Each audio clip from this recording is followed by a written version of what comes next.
The war had been going on for 300 years, and nobody alive remembered why it started. On the scarred plains of Verath 7, two armies faced each other the way they had faced each other every single day, for longer than most species kept written records. The Karathi Dominion held the eastern ridge with their shock troops standing in perfect rows like teeth in the jaw of some enormous beast. Their armor was black and red, and it hummed with energy shields that could stop a plasma round at 50 meters on the western flank. The Selthari Collective mirrored them with equal precision. Their soldiers were taller and thinner with silver blue exoskeletons and eyes that could see in 4 spectrums of light. They carried pulse rifles calibrated to the exact frequency needed to crack Karathi armor, and the Karathi carried weapons tuned to shatter Selthari shields. Neither side moved. They never moved. Commander Valith of the Selthari watched from her orbital command station 600 kilometers above the battlefield. She stood with all 4 of her arms folded behind her back, and her long face showed nothing but the quiet exhaustion of someone who had fought the same war for 90 years of her life on the massive display screen in front of her. The battlefield was rendered in perfect detail. Every soldier was a dot, every weapon was a line, every possible movement was a probability curve sketched. Light. The war algorithm had already calculated the outcome of today's engagement. Before it began, stalemate, 99.97% probability of mutual withdrawal, with acceptable losses on both sides, the same number it had produced yesterday, and the day before that, and the day before that, stretching back decades. Valith had once been young and full of fire. She had once believed she could find the tactic that would break the deadlock she had spent 40 years trying. She had thrown everything she had at the problem, and the problem had swallowed it all without flinching. The Karathi war AI was just as advanced as hers, and every move she invented was countered. Before she could execute it, every strategy she developed was mirrored back at her like a reflection in dark water. The war was not a conflict anymore. It was a law of nature, it was gravity, it was the speed of light, it simply was. Her aide approached with careful steps, knowing better than to interrupt the commander's silence, but carrying news that demanded it. "Commander, there is a transport requesting docking clearance from the Galactic Neutral Council." Valith did not turn around. What do they want now? They say they are delivering a military advisor from the recently contacted species known as humans. Valith closed her outer eyelids, which among the Selthari was the equivalent of a deep sigh. She had read the briefing on humans, a young species from an unremarkable star system on the far edge of the galaxy. They had achieved faster-than-light travel only 40 years ago. They had no psionics and no natural armor and no venom glands and no ability to regenerate limbs. They lived for less than a century, which was barely enough time to learn anything useful. They were soft and small, and by every galactic standard completely ordinary. One advisor, Valith said. One, her aide confirmed. A captain. Their rank structure suggests mid-level leadership, nothing remarkable in their file. Send them to the surface briefing room. I will meet them when I am ready. She was not ready for another hour, and she suspected the human would take that as an insult. But she did not particularly care. The Neutral Council had been sending advisors and mediators and peace envoys for 2 centuries, and none of them had changed a single thing. One more would make no difference. When she finally descended to the surface and walked into the briefing room, she found the human sitting alone at the long conference table. He was smaller than she expected. Captain Jonah Marin stood up when she entered, and she noticed that his movements were neither fast nor graceful. He was average height for his species, which put him at barely chest level to a Selthari officer. His skin was a warm brown, and his hair was cut short, and there was a scar on his left hand that looked like it had come from a blade. His eyes were dark and calm, and they watched her with an attention that she found unexpectedly sharp. He wore a simple uniform with no visible weapons, no shield generator, no Neuralink headset. He carried a bag over one shoulder, and when he set it on the table she heard the soft thud of something that was definitely not technology. "Commander Valeth," he said, and his voice was quiet but steady. "Thank you for seeing me." "The Neutral Council believes you can help," Valeth said, and she did not hide the doubt in her voice. "I have been fighting this war for 90 years, Captain. I have commanded fleets that could crack moons. I do not say this to intimidate you, I say this so you understand the scale of what you are walking into." "I understand," Jonah said. "Do you?" Valeth gestured toward the window that overlooked the plains below. 300 years, two of the most advanced civilizations in the galaxy. Every weapon, every tactic, every strategy that mathematics and physics allow has been deployed on that field. And the result is always the same, always. Do you truly understand what that means? "It means you are stuck," Jonah said simply. Valeth stared at him. Several of her officers shifted, uncomfortably. Nobody spoke to the commander that way. But Jonah was not being rude, he was being honest, and Valeth, who had survived 90 years of war by reading people and situations with ruthless accuracy, could see that clearly. He was not trying to impress her or challenge her, he was simply stating what he saw. "I would like to see the battlefield," he said. "Up close, not from orbit, not on a screen. I want to stand on the ground and look at it."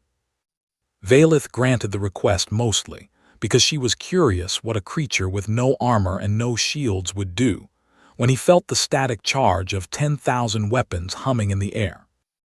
They took a transport to the forward observation post, and Jonah stepped out onto the cracked earth of Varath.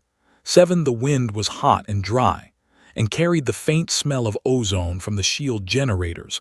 The plain stretched out before them, flat and gray, and scarred with 3 centuries of war in the distance. The Karathi line was visible as a dark smear on the horizon. Jonah stood there for a long time. He did not speak, he did not scan with instruments. He did not pull up holographic displays or consult tactical databases. He just stood and looked with those quiet dark eyes. Valeth's officers grew restless. One of them whispered that the human was probably in shock. Another suggested he was simply too primitive to process what he was seeing. But Valeth watched his face, and she saw something there that made her pause. He was not afraid, he was not confused, he was thinking in a way that she could not quite read, and that bothered her because she could read everyone. After 2 hours of silence, Jonah turned to her and asked one question. "Has anyone ever just walked out there?" The officers laughed. One of them actually laughed out loud, and then caught himself when Valeth raised a hand. "Walked out there," Valeth repeated. "Into the space between the armies alone, unarmed, just walked." "That would be suicide," Valeth said. "The kill zone is saturated with overlapping fields of fire from both sides. Nothing survives in that space. That is the entire point of it." "Right," Jonah said. "Nothing is supposed to survive there, so what happens when something does?" Valeth opened her mouth to answer and then stopped. She had fought this war for 90 years. She had studied every engagement, every maneuver, every failed offensive in the entire 3-century history of the conflict. And in all that time, across all those records and simulations and probability models, she realized that no one had ever asked that question. Not once.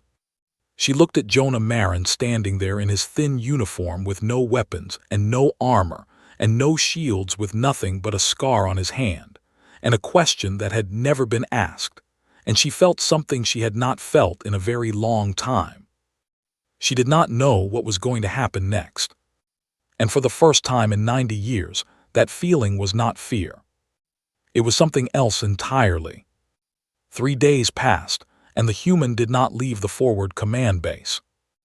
Valeth had expected him to tour the fleet or request access to the orbital defense grid, or at the very least ask for a demonstration of Selthari weapons technology. Every advisor the Neutral Council had ever sent had done those things. They came, and they watched the big machines, and they nodded, and they wrote reports, and they left. Jonah did none of that.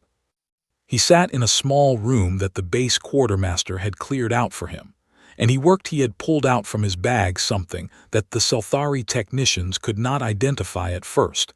It was a flat bundle of pressed plant fiber bound together, along one eed.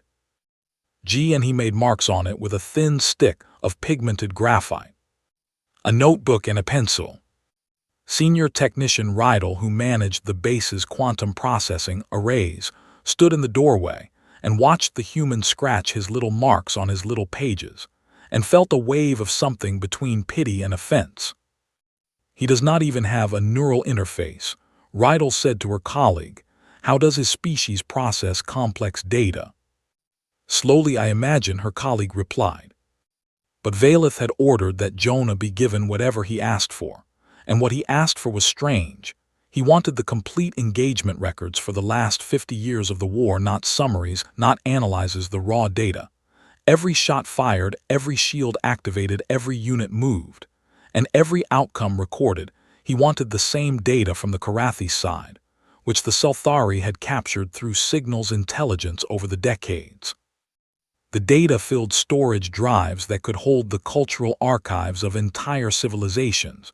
Jonah asked for it to be printed. Rydell thought he was joking. He was not. For 3 days, he read the printed records and filled his notebook with marks and symbols and diagrams that followed no system Rydell could recognize. He slept in short intervals of 4 or 5 hours, which the Selthari found almost horrifying, because their own sleep cycle required 12 hours minimum.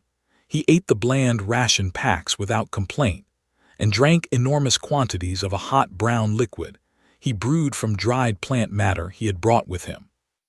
On the morning of the 4th day, he asked to address the War Council. The War Council of the Selthari Collective was not a casual gathering. It was the highest military authority on Varath 7, and its 12 members had a combined service record of over 800 years. Valeth sat at the head of the long curved table, and the others filled the seats on either side. Their exoskeletons gleamed under the cold lighting, and their expressions ranged from skeptical to openly hostile. Jonah walked in carrying his notebook. He did not salute or bow or perform any of the formal gestures that Selthari protocol demanded. He simply walked to the front of the room and said, "Thank you for hearing me." General Torvan, who commanded the ground forces, and who had lost 2 of his 4 arms in a battle 40 years ago, leaned forward and said, "We are hearing you because the commander has ordered it. Speak quickly." Jonah opened his notebook and held it up. It showed a simple drawing that looked almost childish: 2 circles facing each other with arrows pointing in every direction between them, and every arrow was crossed out with a small mark. "This is your war," Jonah said. 2 perfect players in a perfect game. Every move has a counter. Every counter has a counter. Your battle algorithms have reached what my species calls Nash equilibrium. It means that neither side can improve their position by changing their own strategy alone. No matter what you do, the other side will match you, and the result will be the same. "We are aware of this," Torvan said. "We have been aware of this for decades. You have spent 3 days to tell us what we already know." "I spent 3 days to make sure it was true," Jonah said, "because if it is true, then I know how to break it." The room went quiet. Valeth leaned forward, almost imperceptibly. She had known this moment was coming. She had seen it in his eyes on that first day, at the observation post. The question he had asked was not idle curiosity. It was the first thread of something. "A perfect game," Jonah continued, "can only be broken by an imperfect player, someone who does not play by the rules, not because they do not know the rules, but because they choose to ignore them. Your algorithms are brilliant. They can predict any rational action within microseconds, but they are trained on 300 years of rational actions. They have never encountered an irrational one." "What are you proposing?" Valeth asked. "One person walks into the kill zone between the army's unarmed, broadcasting on all open frequencies in both languages a message that says, 'I am one human. I am walking forward. I am not a weapon.'" The silence that followed was so complete that Jonah could hear the hum of the base's power generators through the walls. Then General Torvund laughed. It was not a kind laugh. "You are proposing suicide," he said, dressed up in clever words. "I'm proposing a system crash," Jonah said, and his voice did not waver. "Your algorithms and theirs are designed to respond to recognized inputs, troop movements, weapon discharges, shield activations. These are the language of this war. A single unarmed person walking into the kill zone is not in that language. The Karathi battle AI will flag it as an anomaly. It will not know how to classify it, and it will need to run additional processing cycles to determine the correct response. During those cycles, the predictive network will hesitate." He turned to a new page in his notebook. It showed a rough diagram of the battlefield, with a single gap marked in red on the Karathi line. Their shield array operates on a rotating cycle that is synchronized with their predictive network. When the network hesitates, the shields do not rotate. There is a corridor here on the northeastern flank that opens for exactly 1.7 seconds during any recalculation event. Your forces have never been able to exploit it, because under normal conditions, the recalculation happens too fast and is too well protected. But if the anomaly is sustained, if the unrecognized input keeps walking and does not stop, the recalculation window extends, and 1.7 seconds is enough for a Selthari fast assault unit to breach the line. The War Council erupted. Voices overlapped in 3 different Selthari dialects. Torvund was on his feet. His remaining arms were rigid with fury. Other officers were shouting questions or objections, or both. Only Valith remained still, watching Jonah with those 4-spectrum eyes that missed nothing. When the noise died down, it was Torvund who spoke first. "Who would do this?" he demanded. "Who would walk unarmed into overlapping fields of fire on the word of a creature who has been in this war for 3 days?" Jonah closed his notebook. "I will," he said. The room went quiet again, but it was a different kind of quiet. The first silence had been disbelief. This one was something rawer. "You," Valith said. "It has to be a human," Jonah said. "The Karathi AI has files on every species in the combat theater. It has behavioral models for all of them. An unarmed Selthari walking out would be flagged as a psychological operation and countered within milliseconds. But humans are new. We are not in their combat models. They have no behavioral profile for us. The AI will not know what I am doing, because it does not know what humans do." "It does not matter what species you are," Torvund said, and some of the anger had left his voice, replaced by something that almost sounded like concern. "Plasma does not care about your species. You will die." "Maybe," Jonah said, "but maybe is not a number your algorithm has ever had to deal with." Valith stood. The room fell silent immediately. She walked around the table until she was standing directly in front of Jonah. She was nearly twice his height, and she looked down at him, and he looked up at her, and neither of them blinked. "Why?" she asked. "You have no stake in this war. You are not Selthari. You are not Karathi. This is not your fight." Jonah was quiet for a moment, and when he spoke his voice was softer than before. "Where I come from, we have a saying: every revolution starts with one fool who did not know it was impossible." He paused. "You have been fighting this war for 300 years, Commander. Your people are dying for a stalemate. My people might be new to the galaxy, but we know something about impossible situations. We have been walking into them since before we learned to write." Valith studied him for a long time. Then she turned to her War Council and said, "Prepare the fast assault units for deployment on the northeastern corridor. We execute in 48 hours. Torvund opened his mouth to protest. "That is an order, General," Valith said. The council filed out in stunned silence until only Valith and Jonah remained. She looked at him one more time and said, "If you die out there, it will have been for nothing. The Karathi will close the gap, and the stalemate will return, and your sacrifice will be a footnote in a war that no one remembers starting."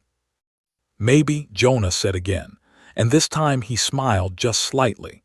"But you will remember that someone tried, and maybe next time you will try something impossible too." Valith turned and walked out of the room. And somewhere deep in the ancient calculating heart of her, She felt a crack forming in the certainty that had held her prisoner for 90 years. Dawn came to Verith, 7 the way it always did, slow and red and heavy with dust. The sun was old and swollen, and it painted the plains in shades of rust and dried blood. The wind had died overnight, and the air was still and thick and tasted of metal. From the Selthari line, 10,000 soldiers stood in formation, their silver-blue exoskeletons catching the first light like a field of broken mirrors across the dead ground. 4 kilometers of open scarred. Nothing the Karathi held their ridge in rows of black, and crimson their shields already humming, their weapons already warm. Between them was the kill zone. 300 years of war had turned that stretch of ground into something that was not quite land anymore. It was cratered and fused. And in some places, the rock had been melted and reformed so many times that it had turned to glass. Nothing grew there, nothing lived there. The air above it shimmered with residual energy from the overlapping weapon fields that crisscrossed it in invisible deadly patterns. Jonah stood at the forward edge of the Selthari line. He had slept for 4 hours the night before, which was more than he expected. He had eaten a ration bar and drunk his coffee and written a letter that he sealed in an envelope and left on his cot with instructions to send it home if things went wrong. He did not say what was in the letter, and no one asked. He wore his standard uniform with no modifications, no armor, no shield generator, no helmet. His boots were scuffed, and his sleeves were rolled to the elbow, because the morning was already warm in his hand. He held a small comm unit no bigger than his palm. It was set to broadcast on every open frequency in both Selthari and Karathi bandwidths. The message was simple, and it would repeat on a loop. I am one human, I am walking forward, I am not a weapon. Behind him, the Selthari fast assault units were in position, hidden within the standard formation. Just as he had planned, they were the best soldiers the collective had to offer, hand-picked by General Torvan himself, who, despite his objections, had thrown himself into the operational planning with a ferocity that suggested he had decided that if this madness was going to happen, it was going to happen correctly. Valith watched from the forward command post 200 meters behind the line. She had not slept. She stood with her arms clasped behind her back, and her face was the carved mask that her officers knew meant she was holding something enormous inside and refusing to let it out. The tactical display showed the familiar picture: 2 perfect armies in perfect positions. The probability reading glowed in steady blue light. Stalemate, 99.97%. Jonah looked up at the sky one last time. The stars were fading as the sun rose, and for a moment the sky was the color of something between night and day, a color that did not have a name in any language he knew. He turned on the comm unit. The loop began broadcasting. I am one human, I am walking forward, I am not a weapon. And then Captain Jonah Marin of Earth took 1 step forward out of the Selthari line and into the kill zone. The effect was immediate and absolute.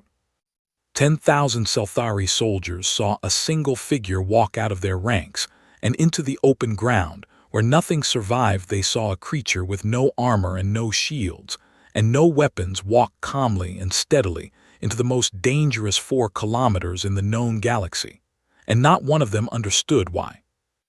On the Karathi side, the effect was different. Their battle AI was the most sophisticated predictive system ever built by organic minds. It processed 10 trillion calculations per second, and it had not been surprised by an enemy action in over a century. When Jonah stepped out of the line, the AI flagged the movement instantly. Anomaly detected: single biological unit moving into engagement zone, no weapon signature, no shield signature, no known tactical profile. The AI searched its databases for a match. It found none.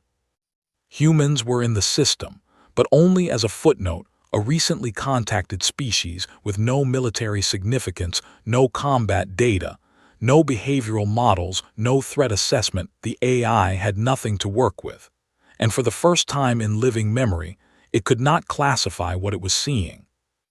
Additional processing cycles allocated. Jonah walked His boots crunched on the glassed ground, and the sound was small and lonely in the vast silence of the battlefield. The comm unit broadcast its message, and his voice carried across the frequencies flat and calm and strained. I am one human, I am walking forward, I am not a weapon. On the Karathi Ridge, a frontline officer named Dreth watched through his targeting scope. He was a veteran of 60 years, and he had killed more Selthari than he could count. But he had never seen anything like this, a single figure alone, and exposed walking at a steady pace toward an army of 10,000 as if it were the most natural thing in the world. What is it doing? Dreth muttered. His tactical overlay was flashing with uncertainty warnings. The battle AI was still processing, still trying to decide what this anomaly meant. And until it decided, the automated response protocols were in a holding pattern. The system was designed for certainty, and there was no certainty here. Jonah was 200 meters into the kill zone now. Every step he took was supposed to be his last. The overlapping weapon fields should have vaporized him the moment he crossed the line. But the fields were controlled by the AI, and the AI was hesitating, and so the fields did not fire and Jonah kept walking. The Selthari soldiers watched, and something was happening among them that the algorithms had never predicted, and could never model. A feeling was spreading through the ranks like heat through metal. It was not hope exactly. It was something older and deeper than hope. It was the feeling of watching someone do something that should not be possible and realizing that the universe was bigger than they thought. Jonah was 500 meters out. The Karathi AI completed its first analysis and sent a recommendation to the frontline commanders: probable psychological operation, recommend standard counter-suppression response. But the recommendation carried a confidence rating of only 61%, and Karathi protocol required 90% confidence before automated weapons deployment. The AI began a second analysis cycle. Jonah was 700 meters out. His heart was hammering so hard he could feel it in his teeth. His hands were shaking, and he pressed the comm unit tighter to stop the trembling. He could see the Karathi line, now not as a smear on the horizon, but as individual shapes: dark armor, glowing weapons, thousands of them, all watching him. He kept walking. Officer Dreth on the Karathi Ridge made a decision that the AI had not authorized. He was a soldier, not a machine, and 60 years of combat instinct were screaming at him that whatever this creature was doing, it needed to stop. He raised his targeting array, manually overriding the AI lock, and fired a single plasma bolt. The shot crossed the kill zone in less than a heartbeat. It struck Jonah on the left shoulder. The impact spun him half around and he stumbled and nearly fell. The plasma burned through his uniform and seared the skin beneath, and the pain was a white-hot scream that flooded his entire body. He gasped, and his knees buckled, and for one terrible second, he was on the ground with dust in his mouth and the smell of his own burned flesh in his nose. On the Selthari line, 10,000 soldiers held their breath. Valith gripped the edge of her command console so hard that the metal bent under her fingers. Jonah put his hand on the ground and pushed.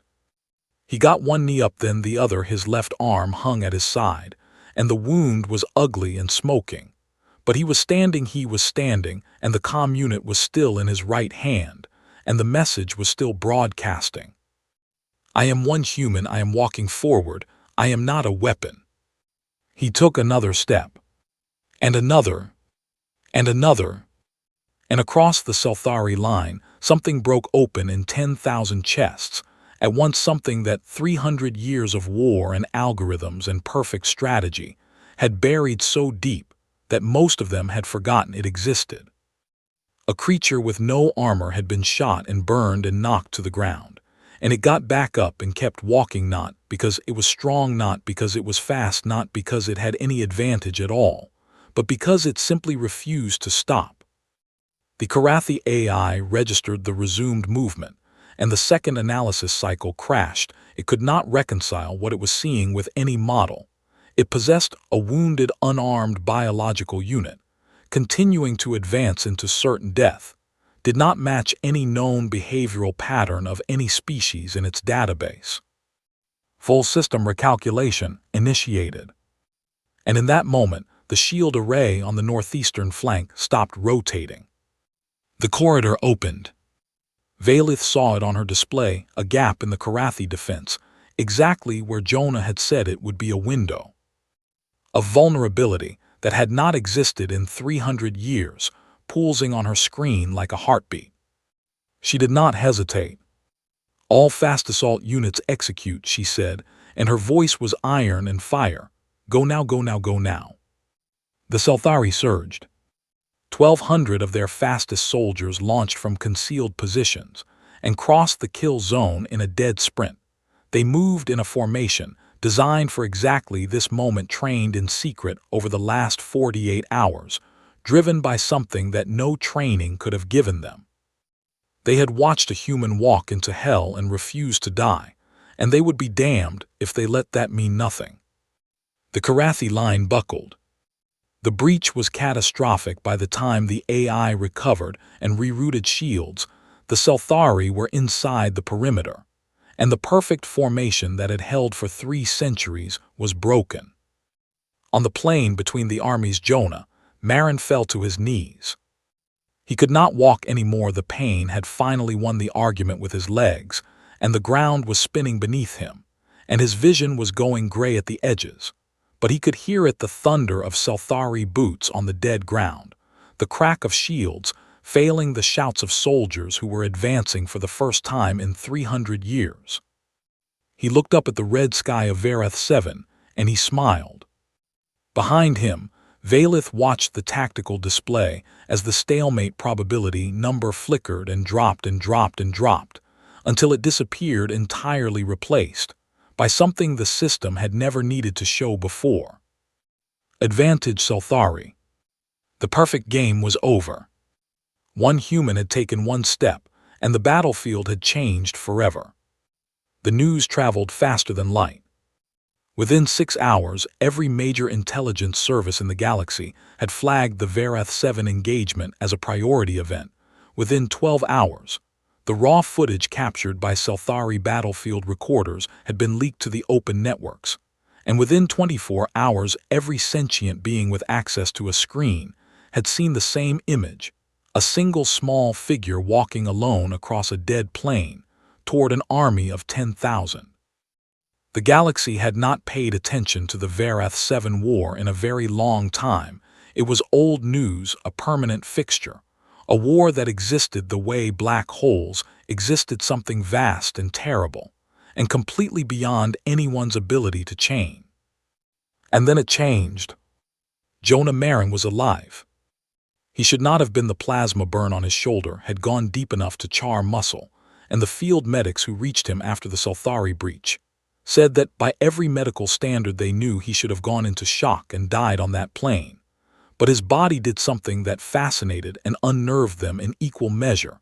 It kept working. His cells were already repairing the damage when they got to him, not fast by galactic standards. The Selthari could regenerate a limb in a week, and the Karathi had medical technology that could rebuild a soldier from the skeleton out. But Jonah's body did not need technology or special biology to heal. It just did it on its own, slowly and stubbornly, cell by cell, refusing to quit the same way the man himself had refused to quit on that field. The Selthari medical team moved him to the base hospital, and Jonah insisted on staying awake through the treatment. He asked for updates on the battle every 15 minutes, and when the chief medic told him to rest, he said he would rest when he knew the corridor had been secured. It was secured within 3 hours. The Selthari breakthrough was not just a tactical success. It was a systemic collapse of the Karathi defensive model. Their battle AI had been designed over 3 centuries to fight a predictable enemy. And now the enemy was no longer predictable. The AI adapted as all advanced systems do. But it adapted too slowly, because the fundamental assumption at its core, the assumption that all combatants would behave rationally, had been proven wrong, and rebuilding around that failure took time the Karathi did not have. In the days that followed, the Selthari pressed their advantage carefully. They did not overextend, because Valith was too experienced for that, but they held the ground they had taken. And for the first time in 300 years, the map of Varath 7 showed a front line that had moved. The Karathi Dominion requested a ceasefire on the 6th day. This was unprecedented not because the Karathi were losing. They were not losing in any traditional sense. They still held the majority of the contested territory, and their forces were still formidable. But their strategists had run new simulations, incorporating the variable that Jonah's walk had introduced, and the results had shaken them to their core. The problem was not one human. The problem was what one human represented. If a species could produce an individual willing to walk unarmed into a kill zone, then the behavioral models were useless. If the behavioral models were useless, then the predictive networks were unreliable. If the predictive networks were unreliable, then the entire strategic framework of the war was built on sand. The Karathi did not request a ceasefire because they were afraid of the Selthari. They requested it because they were afraid of uncertainty. And uncertainty had a new name. While the diplomats talked, the rest of the galaxy was doing something it had never bothered to do before. It was studying humans. The intelligence files on humanity had always been thin, a young species with no remarkable traits, moderate intelligence, moderate strength, moderate speed, no natural weapons, no special senses, lifespan too short to be taken seriously. The general assessment across all major species was that humans were filler, a background species that would take another 1,000 years to become relevant if they ever did. Now every agency and institute and war college in the galaxy was pulling those files open and reading them again, and what they found changed the way they looked at the small, soft creatures forever. Humans did not have a single extraordinary trait that was true. What was also true, and what no one had noticed, because no one had been looking, was that they had all the moderate traits at once. They had endurance that, while not the highest in the galaxy, was relentless. They could keep moving and working and fighting long past the point where their bodies should have forced them to stop.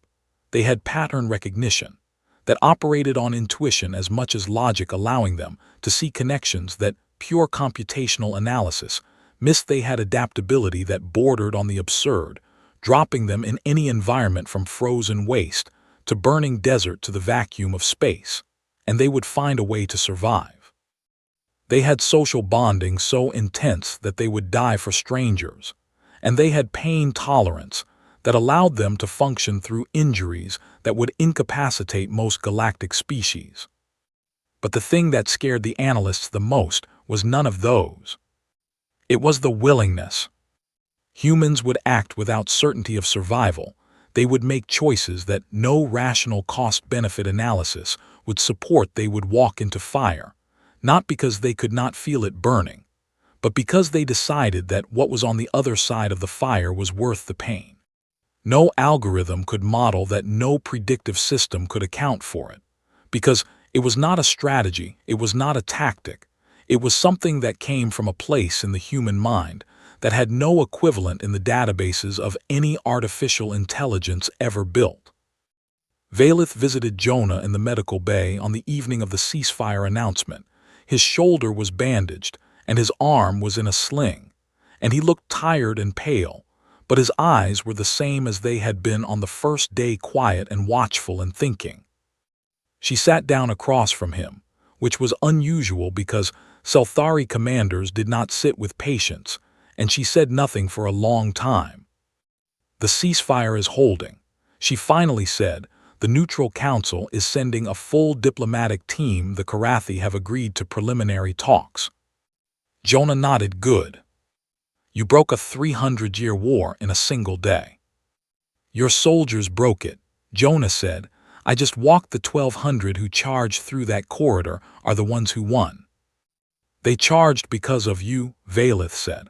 "I have spoken to them. Every single one of them said the same thing. They saw you get hit and get back up and keep walking, and something inside them changed.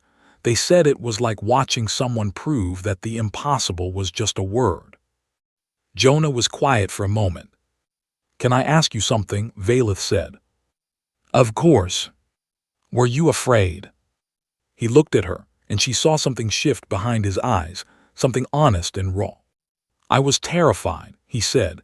"Every single step I thought this is the one where I die, this is where it ends, every step, Commander, every single one."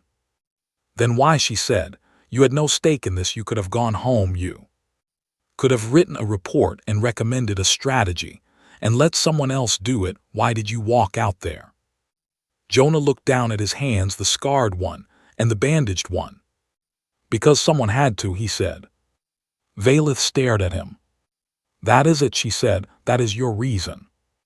"That is always the reason," Jonah said. "Back on Earth, we have been doing impossible things for as long as we have existed, not because we are brave or special, not because we are strong. We do them because when we look at something terrible and we look at each other, one of us always stands up and says someone has to, and then they go and they do it, and sometimes they die, and sometimes they do not, but the going is what matters, the choosing to go, that is what we are."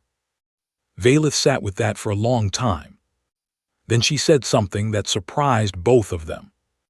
"I think your species may be the most dangerous thing this galaxy has ever encountered." Jonah looked up at her.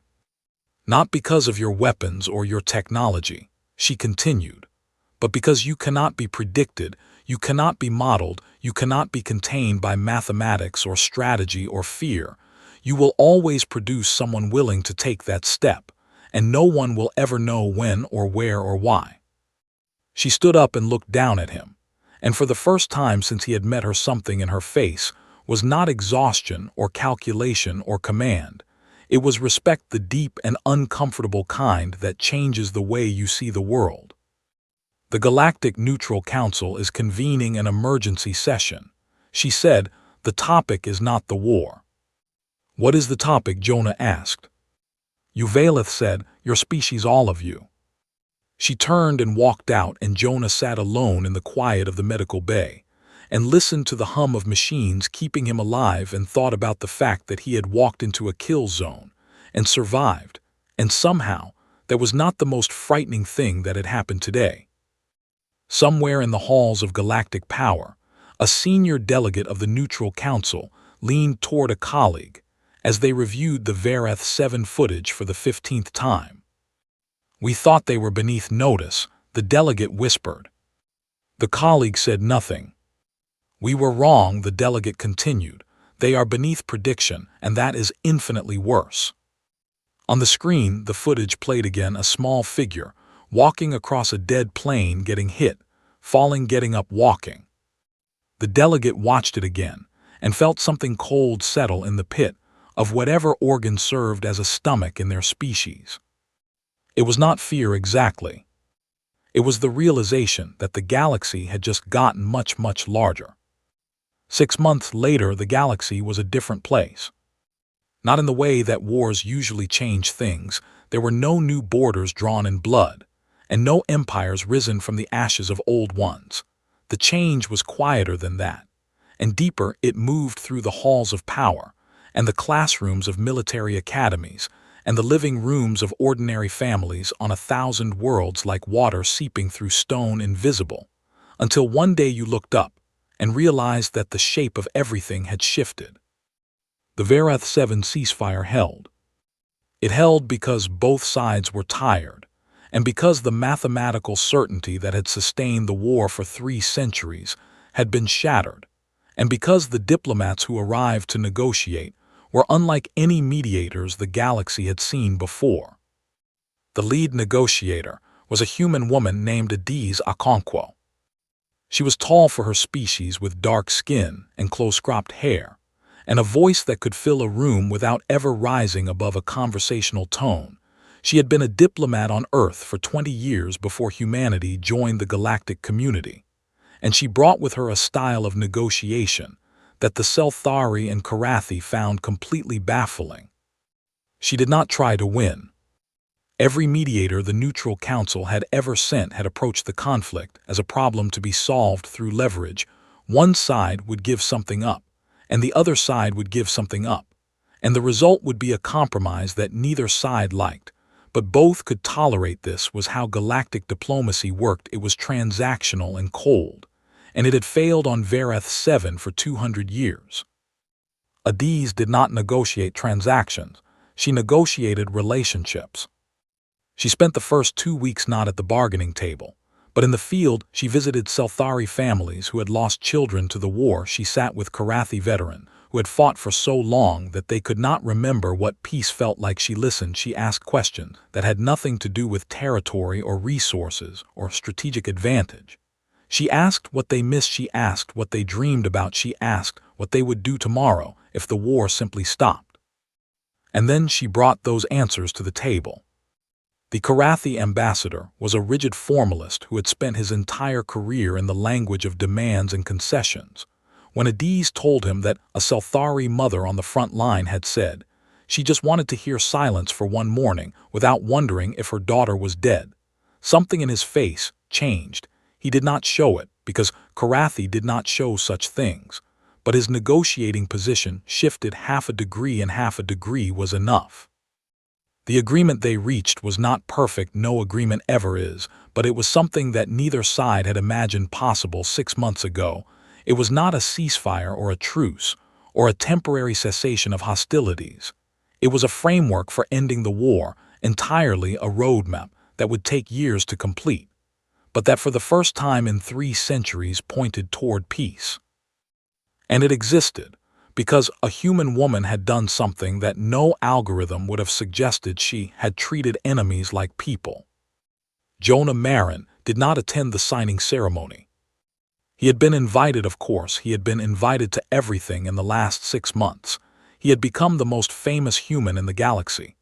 A distinction he neither wanted nor enjoyed. His image was everywhere. The footage of his walk had been viewed more times than any other recording in galactic history, and his face had become a symbol of something that different species interpreted in different ways. To the Selthari, he was proof that courage could break mathematics. To the Karathi, he was a warning that the universe contained things their systems could not predict. To the dozens of other species watching from the sidelines, he was a question that none of them could answer. How does a creature with no natural advantages become the most dangerous thing on a battlefield? The answer they kept coming back to was the one that frightened them the most.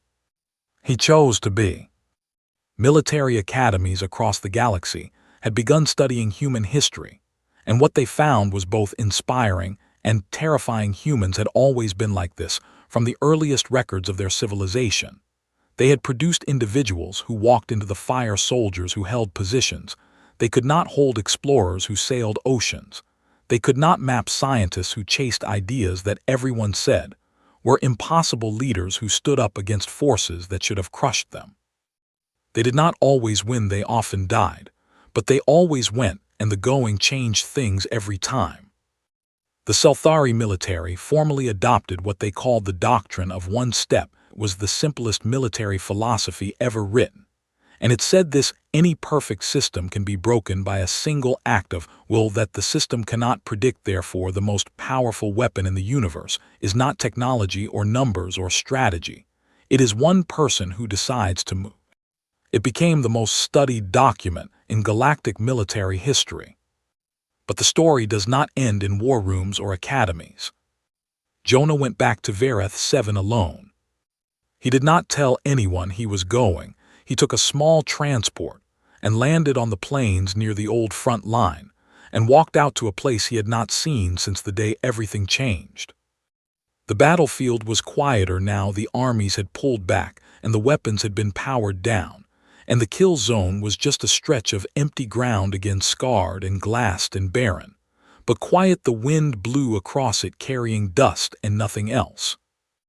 At the edge of the old Karathi line, there was a canyon wall, and on that wall the names of the dead had been carved. For 300 years soldiers from both sides had added names to that wall, until it stretched for kilometers in every direction, millions of names in 2 languages, covering every surface of the stone, like a prayer that no one was sure anyone was listening to.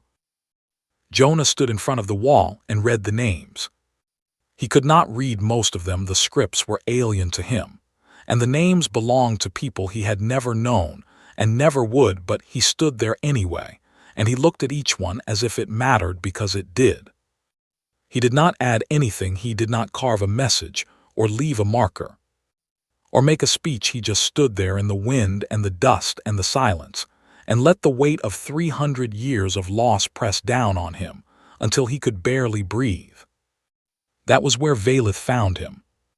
She had tracked his transport because old habits die hard, and because she had learned in the last 6 months that Jonah had a tendency to disappear to places where he needed to be alone, and she had also learned that sometimes being alone was not what he actually needed. She walked up beside him and stood there without speaking, and they looked at the wall together for a long time. "The galaxy is afraid of your species now," she said at last. "I know," Jonah said. "Does that bother you?" "Yes." "Why?" "Because that is not what I wanted. I did not walk out there so that people would be afraid of humans. I walked out there so that people would stop dying." "Those are not always different things," Valith said. "Sometimes fear is what stops the killing." "And sometimes fear is what starts it," Jonah said. Valith considered this. "Then, what do you want the galaxy to take from what you did?" Jonah looked at the wall of names and was quiet for so long that Valith thought he might not answer. "I want them to understand that courage is not the absence of fear," he said. "It is not strength or power or certainty. It is not knowing that you will survive. It is one step forward when everything in you is screaming to stay still. That is all. It is one step. And anyone can take it. You do not have to be human. You do not have to be special. You just have to decide that the step matters more than the fear." Valith looked at him, and then she looked at the wall, and then she looked at the sky where the old swollen sun was setting and painting everything in shades of red and gold. "One step," she said. "One step," Jonah said. They stood there until the sun went down and the stars came out, and the names on the wall disappeared into shadow, and they did not speak again, because there was nothing left to say that the silence did not say better. Far away on a Karathi colony world, a child sat in her family's living room watching a holographic recording that she had played so many times. The projector was starting to flicker. The recording showed a single figure on a vast empty plain. The figure was small and alone, and it was walking towards something enormous and terrible, and it did not stop. It got hit, and it fell, and it got back up, and it kept walking.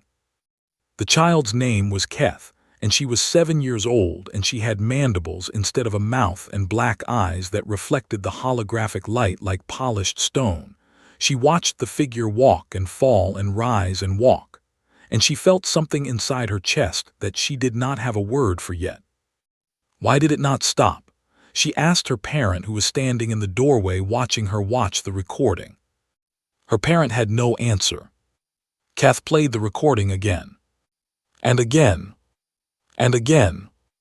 And years later, when she was old enough to understand what she had been feeling, she would realize that the word she had been missing was not courage or bravery or determination. It was possibility. The human had shown her that the impossible was just a door that no one had tried to open, and that all it took to open it was one step.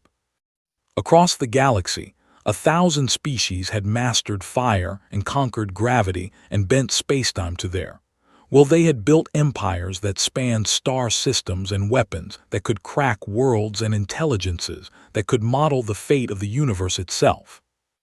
But it was the humans, fragile and brief and irrational humans, who lived for less than a century and bruised if you touched them too hard, and broke their own bones doing things they had been told not to do.